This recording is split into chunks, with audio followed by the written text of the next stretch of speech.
রাফসানদা ছোট ভাইয়ের ব্লু যখন ভেলপুরি দোকানে মরিচের বোতল হিসেবে ইউজ করা হয়। হ্যাঁ ভালো করে হ্যাঁ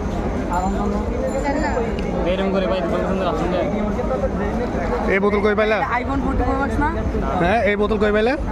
এটা হ্যাঁ আর মনে করেন একটা ইয়া কিনছে যে মানে কেনা হয়েছে কিনে খাইলাম।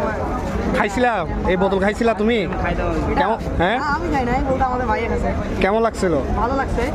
আচ্ছা। আমি তো টেস্ট করি নাই, কিন্তু এখন যে এখন এটা কার কার জানা আছে তোমার? কার বোতল জানা আছে এটা? এটা হ্যাঁ এটা জানা আছে আমাদের লস্তিনির সামনে, সিএমবি কলেজের লস্তিনির সামনে, এই যে পাশে যে চার দোকানের সাথে পাশের দোকানে এইটা। যাই হোক, রাফসানদের ছোট ভাইয়ের ব্লু দেখতে পাচ্ছেন, ওয়াটারমেলন ফ্লেভার এবং মরিচের বোতল হিসেবে ইউজ করা হচ্ছে।